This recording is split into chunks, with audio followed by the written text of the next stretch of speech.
Si Kristo mao ang dalan padulong sa amahan, matod pa niya. Niya siya sad mao ang kauban sa amahan. So siya ang dalan, siya sad ang sangkuan. The way and the end. Saan to mana? Mingaw man. Siya maoy dalan, siya sad maoy kinutuban. The end and the way.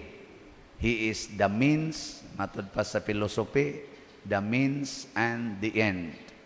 Na maginaingno nila, the means does not justify the end, or the end does not justify the means.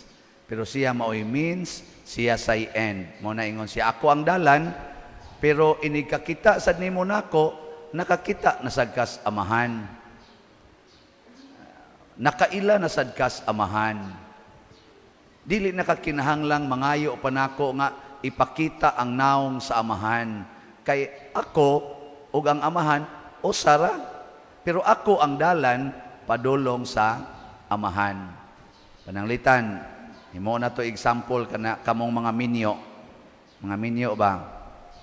Kanang inyong kaminyoon maunay dalan padulong sa langit. Mao na siya. Nya kana sang inyong kaminyoon mao sanay langit para ninyo. Awag yapon mo kasabot. Maunay dan padong sa langit, makapalangit na ninyo, pero kana mismong inyong kaminyoon, mauna na ang langit. Danawa, ug dili mo musunod sa gitudlo sa inyong kaminyoon. Unsay mahitabo? Impierno ang inyong masinati. Unsa may gitudlo sa kaminyoon? Sa kasakit og sa kalipay. Sa tamo sa? Awa nang imo kay nomdom, sa kahamugaway og sa kapitos, sa sakit og sa maayong panglawas, hangtod ang kamatayon mubulag kanato. Ana, gipoy ikuno na ninyo, di ba mura naglangit ang inyong kinabuhi. Kana bang inikakita nimo sa imong bana nga nangabit, moingon ra yung ka sa kasakit og sa kalipay. Awa na, di na ka masuko. Kaya nga naman, kining imong gibuhat, kasakit, kaya raning dawaton kay part ni sa akong kinabuhi isip minyo. Nya ini kabuwag sad niya siyang kabit, kalipay, part na sad ni sa akong panaad og kinabuhi sa minyo. Magkaaway mo? Wa. Anong kuan mo diha? Patigas-tigas mo na inyong naong. Giling niya imong tupad. Na kumusta ay morong kaminyoon, langit o impierno? Sige.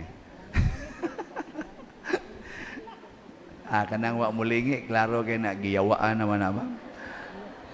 Ang ilan ng kaminyoon, murag giyawa. Kana sang inyong relasyon sa inyong mga anak, kamong mga ginikanan, kanang inyong mga anak, maubi anay makapalangit ninyo. Pero sa inyo sang paghigugma ng inyong anak, mauna sad na ang langit. Naa sa diha ang langit. Kay unsa man ang langit, kalipay nga way katapusan.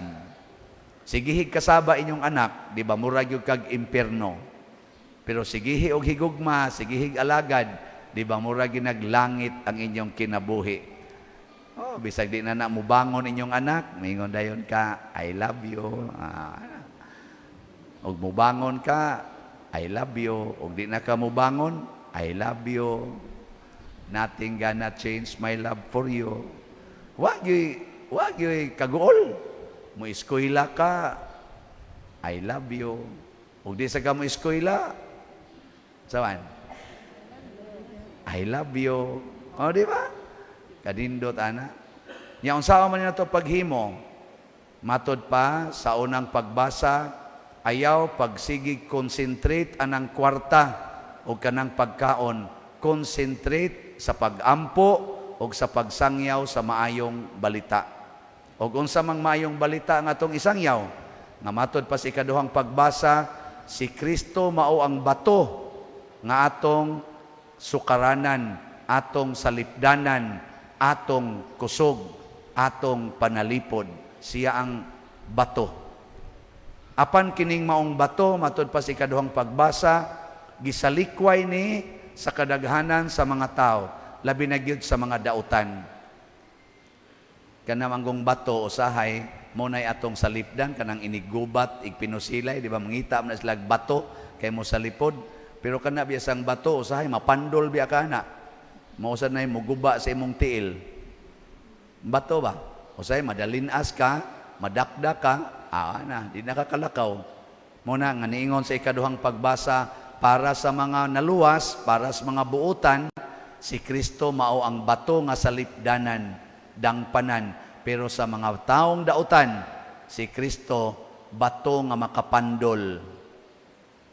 Sige, lingiyay mo tupad ikaduha. Ina, kumusta mas Kristo? Makapandol nimo? Wa mo kasabot anang pandol, ini kapandol nimo, unsay mahitabo? Sakitan ka? Sakit. Kumusta mang mga pulong ni Kristo? Makapasakit nimo o makapalipay?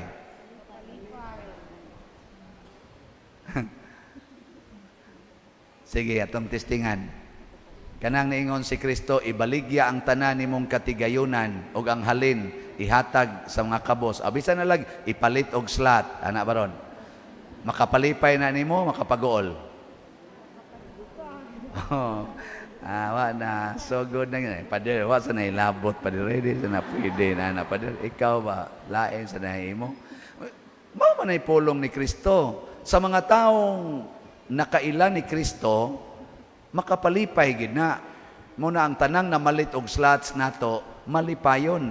Ang tanang mga tao nga nagmiya sa ilang bahandi, nga ni alagad sa ilang isikataw sama ni St. Francis, San Roque, nila ni Mother Teresa, St. John Bosco, gani si Bishop Chupilo Kamumot, malipayon. Hangtod karon malipayon. Sagpatay na sila, naghatag og kalipay. Pero tanawa na mga tao nga purtigyod kadaw sa ilang bahandi, nahigugma gyud bahandi, hangtod na lang naggubat na lang kanang Russia ug ang Ukraine, gagubat tungod sa bahandi, nangabungkag ang ilang mga kinabuhi. They are spending billions of dollars and euros to destroy their nations. Spending for destruction, not spending for construction. Nara ba tayo construction diha? Ano atong kumbinto? Gusto mo mutanaw sa atong construction, sa update? Tanawa. Atong ipakita. Awa lang. Awa di ay. Ano na? Kita na ron. Awa. Kanindot ana, og mahumana.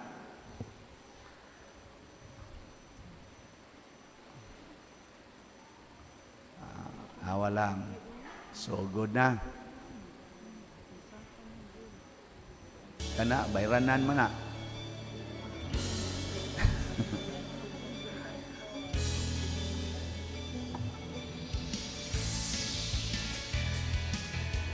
Mga naroy bago. Nanay mga beams, nanas babaw. Second floor na.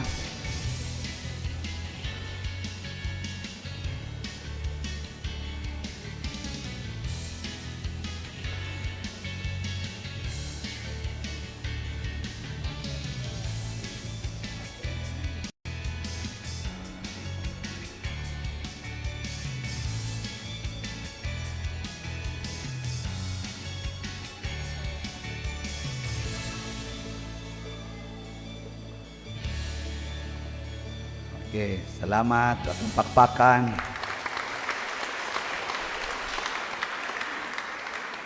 Ang atong igasto ana, ang atong ibayad, mao ang atong SBF tag 500 per slot.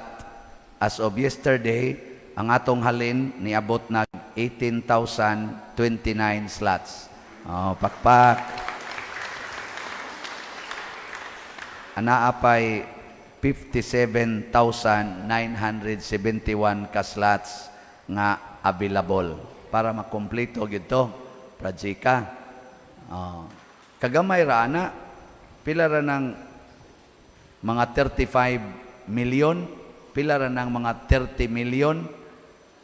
Ila dito si Ukraine o Russia, duha lang kabuto sa ilang missile, usa lang kabungkag anang eroplano nga naigo sa ganang ilang mga hinagiban nga mabungkag, pila na ka bilyon.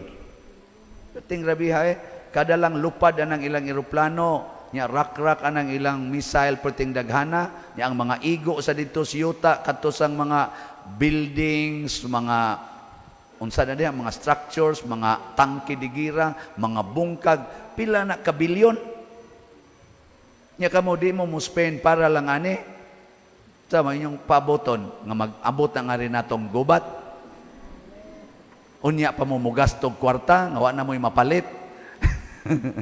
May pag manggasto taan kay ang Ginoo mahimo natong protection, mahimo natong bato, og siya maoy mo cover sa atong kasing-kasing nga dili unta yawaan, kay kana buhat man ginasiyawa kanang gubat. Mo bitaw sa ato sang special slot kadtong GPHJ para sa atong Holy Week o sa atong pista. 45,000 man to ka slots ang atong gibaligya, tag 100. Ang atong final nga natali nga halin niabot og 45,742 slots. Pakpak. Nang nindot kay ito atong selebrasyon pagpista, dinhi ba mo? Nakapamista mo ato? Looy kay mustanan ug wa mo kari. Daghan atong kalingawan nya kanindot sa atong selebrasyon. Salamat sa uban nga daghan kay namalit atong slots nga wa gyud kapamista kay tuas Amerika, tuas Australia, tuas Canada, tuas Europe, daghan kayo nga mga lugar nga wa kaanhi pero malipayon sila didto kay giadto gid sila ni San Vicente Ferrer o gilipay sila didto. Ang uban god gipangpatay. Okay, nga sakit man, ay namatay. Pero gisugat na tong San Vicente aron dadon nga sa langit. Ang kuyaw katong namatay nga wa gyud mo palit. Mao toy peligro. Mao toy dako kay di malas. Ana bang sige la jud kag paningkamot ba para sa imong kaugalingon, nya wa jud kay palit. Ang equivalent nga amount atong mga slots, ang atong niari nga sod nga kwarta is 4,574,209 pesos and 47 centavos. Nya ang atong gasto sa atong duha ka events is 4,484,097 pesos and 72 centavos. Napay sobrang 90,111 pesos and 75 centavos. Pakpakyapon. Ato ning gibutang sa atong Paris Operating Expenses Fund. Or ana, gusto pa mong palit og slot? Kusga. Karon Flores de Mayo na nasa tay gastuhanan. Natay mga bana-bana, mga 1 million atong gastuhon ani. Natay kompetisyon sa sagala, niya ato pag yung mga daily nga mga gastuhanan o ato magpakaon sa ta o manghatag sa tagbugas ngadto sa atong category D. Kay ato man gi-classify ang atong parishioners nga mga pamilya na ay A, B, C, D. Niya ang A kadtong pamilya nga nindot og balay, unya nindot og income. A na. Ang B nindot og balay, dili kay nindot og income. Ang C, bati og balay, pero naay income. Ang D, bati og balay, wa pagyoy income. Nang way klaro ba? Manguan lang anang buli, sana kanang laras anang buli, himog tukog, mangarga, mangguna, ana. Mo na atong gi-classify as D. Mo na itong panghatagan, basig moabot sa mga 1,000 ka pamilya. So ato nang hatagan karon kay ang mahal nga Birhen Maria kanunay man yung nahigugma sa mga nanginahanglan ato sa nang tagaan. Mao na mugasto ta tingalig mga 1 million. Nya ang atong slots ginganlan ni nato og Mother Mary's Protective Power. Protection against war, against famine, against aning mga catastrophes and calamities. Ang abbreviation MMPP, Mother Mary's Protective Power. 10,000 slots at 100 pesos per slot. No, tag 100 yapon nya 10,000 rin basig mahurot na ni sunod semana, dali-dali mo palit. Nya kung di mo palit, bisag naa mo ikapalit, ang inyong maangkon kay MMP, Manila Memorial Park. MMP Manila Memorial Park. Pasabot kutob ra jud kas lubnganan, di ka kaabot og langit. Kay mga matay man kitang tanan, ang mopalit og di mopalit, mga matay ra man kita. Pero ang kadtong mopalit, mula hostos langit kay naay Mary's protective power. Pero kadtong di mopalit, kutob ra gyud mo dias MMP. May lang gani kaabot MMP basi kutob ra mo bahak. Oh na ay na lang mo paglangay-langay, pamalit na lang mo. Matod pa sa atong tubag sa Salmo, Ginoo, ihatag kanamo ang imong kaluoy, kay among gibutang nganha kanimo ang among pagsalig. Musalig tas Ginoo, pero mubuhat sad ta sa buhat sa Ginoo. Nakakita na tas Ginoo, tungod kay niya siya sa santos nga misa. Siya sad ang agianan padung adto sa amahan, pero pinaagi niya ng pagsubay sa dalan, muabot na sad nato ang paghari sa amahan. Pasabot, ang langit nagsugod na karon, pero umaabot pa. It is the now and the not yet. Kuya, kaya na no? The now and the not yet. The partial and the perfect. Oh, ang partial ni ana, ang perfect umaabot pa. Di gay ka maapil sa partial, di sa ka-apil sa perfect. Di ka kasugod sa pagsubay dalan, di sa ka musangko sa iyang kinutuban. Sige, katapusang lingi sa imong tupad. Ing na mamalit na sa tas MMPP ha. Sige, ing na. Ana, kanang wa mulingi na miligro. Sige, manindog na ta og atong ipadayag ang atong pagtuo.